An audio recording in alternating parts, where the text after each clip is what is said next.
Kelainan dan penyakit pada sistem ekskresi manusia. Sistem ekskresi manusia juga dapat terganggu. Berikut adalah beberapa kelainan atau penyakit yang terjadi pada sistem ekskresi manusia. Gangguan pada ginjal. Berikut adalah kelainan dan penyakit pada ginjal. A. Batu ginjal. Batu ginjal merupakan penyakit yang mengakibatkan urin sulit keluar dan dapat menimbulkan rasa sakit. Batu ginjal terjadi karena endapan kalsium fosfat yang menyumbat saluran kencing. Penyebabnya karena terlalu banyak mengkonsumsi garam mineral, terlalu sedikit mengkonsumsi air, serta kebiasaan menahan buang air kecil. Penyakit ini dapat diatasi dengan pembedahan dan sinar laser. Tujuan pembedahan untuk membuang endapan garam kalsium, sedangkan tujuan penggunaan sinar laser yaitu untuk memecahkan endapan garam kalsium. B. Radang ginjal atau nefritis. Radang ginjal terjadi karena adanya kerusakan pada nefron, terutama glomerulus yang disebabkan oleh bakteri Streptococcus. Kerusakan glomerulus dapat menyebabkan urin masuk kembali ke dalam darah. Peristiwa demikian disebut uremia. Adanya urin di dalam darah menyebabkan terganggunya proses penyerapan air, sehingga terjadi penimbunan air di kaki atau disebut edema. Penderita nefritis dapat disembuhkan dengan cangkokan ginjal atau dengan cuci darah secara rutin. Cuci darah biasanya dilakukan sampai penderita mendapatkan donor ginjal yang memiliki kesesuaian jaringan dengan organ penderita. C. Gagal ginjal. Gagal ginjal atau ginjal kronik merupakan kerusakan parah pada ginjal, sehingga ginjal tidak berfungsi. Keadaan seperti ini menyebabkan darah mengandung urin yang tentunya dapat meracuni tubuh. Gagal ginjal dapat diatasi melalui proses dialisis atau cuci darah. Proses ini dapat dilakukan dengan menggunakan mesin dialisis atau kidney dialysis machine. Proses cuci darah dengan menggunakan mesin dialisis dikenal dengan istilah hemodialisis. Selain itu, penderita gagal ginjal tetap dapat ditolong dengan mencakok ginjal. Ginjal yang sakit biasanya diambil, arteri dan uratnya diikat agar putus hubungan, kecuali cabang yang berhubungan dengan kelenjar adrenal. Kemudian, ginjal yang sakit diganti dengan ginjal yang sehat dari donor yang sesuai. D. Diabetes mellitus.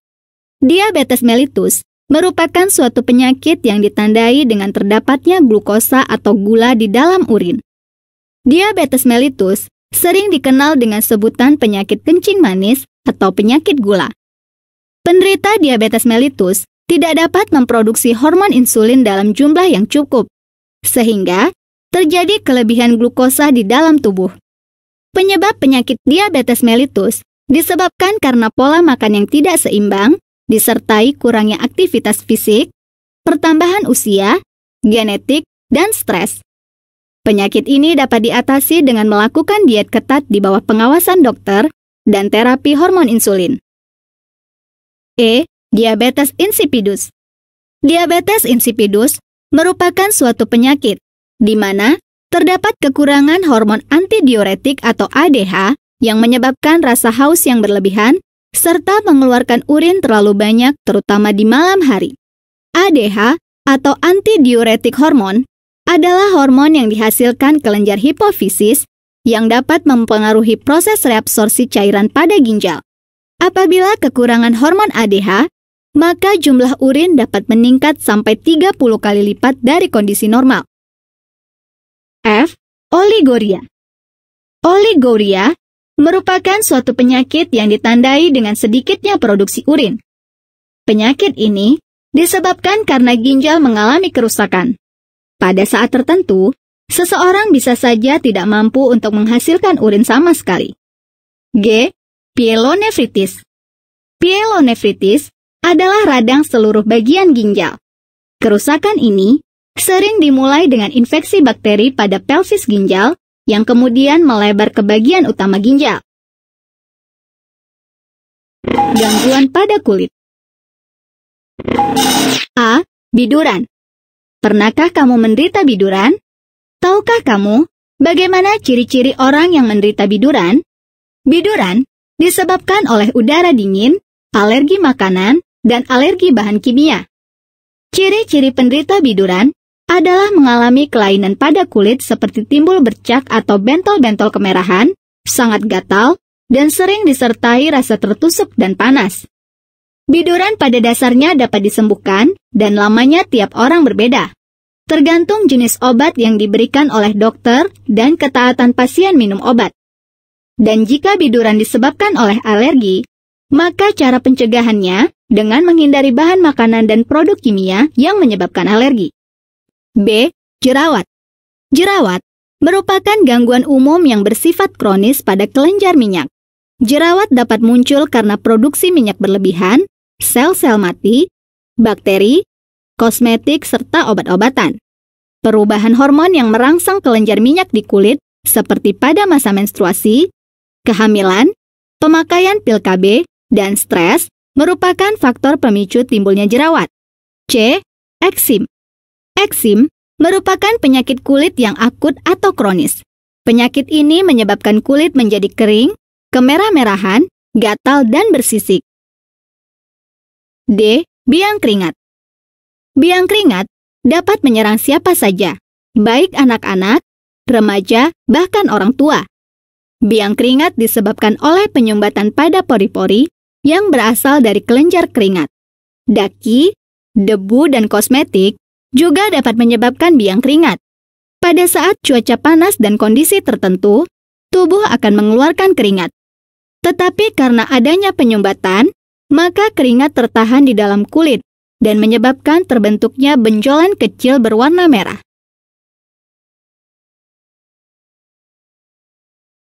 Untuk mengurangi terbentuknya biang keringat, dapat dilakukan dengan berbagai cara, seperti sewaktu musim panas, gunakan pakaian yang lembut, ringan, dan terbuat dari katun, serta berada di dalam ruangan yang teduh. Dan sewaktu musim dingin, hindari berpakaian terlalu hangat.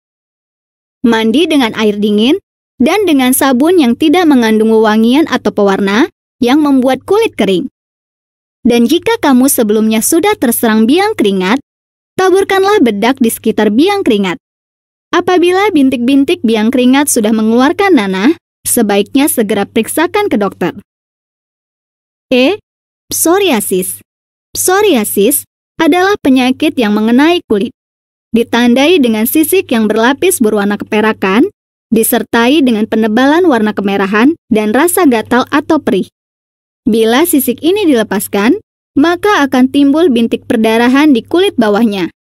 Psoriasis biasanya terjadi pada bagian kulit kepala, sikut, lutut, dan punggung. Namun, sampai saat ini, psoriasis belum diketahui penyebabnya. F. Kanker kulit. Kanker kulit adalah pertumbuhan sel-sel pada kulit pada taraf abnormal. Penyakit kanker kulit disebabkan oleh penerimaan sinar matahari yang berlebihan. Penyakit ini lebih sering menyerang orang yang berkulit putih atau terang, karena warna kulit tersebut lebih sensitif terhadap sinar matahari. Kanker kulit biasanya tumbuh pada bagian epidermis atau lapisan kulit paling luar, sehingga benjolan atau tumor dapat terlihat dari luar, sehingga kanker kulit merupakan jenis kanker yang paling mudah ditemukan gejalanya pada stadium awal. Kanker kulit juga merupakan kanker yang paling sedikit menimbulkan resiko kematian pada penderita. Ini disebabkan karena kulit jarang dapat mencapai organ-organ vital, seperti jantung, paru-paru, ginjal, dan batang otak manusia. Gangguan pada hati. A. Hepatitis. Hepatitis adalah peradangan pada hati yang disebabkan oleh virus. Virus hepatitis ada beberapa macam, misalnya virus hepatitis A, B, C, D, E, dan G. Hepatitis juga bisa terjadi karena infeksi virus lainnya, seperti mononukleosis infeksiosa, demam kuning, dan infeksi sitomegalovirus. Penyebab hepatitis non-virus yang utama adalah alkohol dan obat-obatan. Hepatitis yang berlangsung kurang dari 6 bulan disebut hepatitis akut. Sedangkan hepatitis yang berlangsung lebih dari 6 bulan disebut hepatitis kronis. B. Penyakit kuning.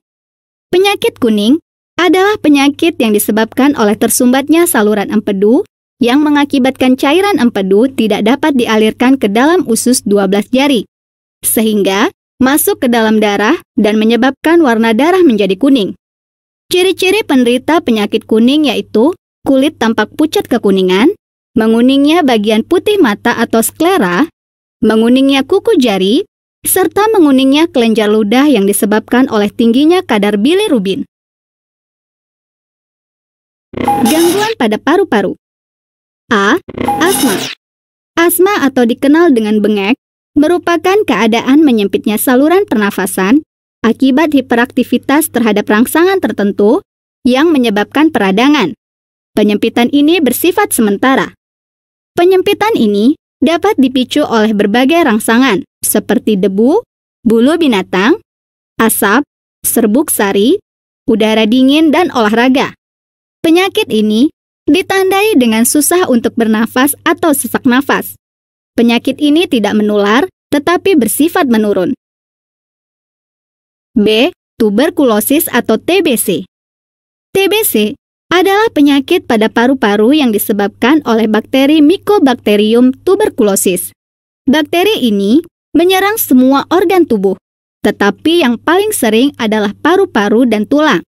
Daerah yang terinfeksi akan diserang oleh makrofag, sehingga daerah tersebut akan rusak dan dikelilingi oleh jaringan fibrotik untuk membentuk tonjolan yang disebut tuberkel.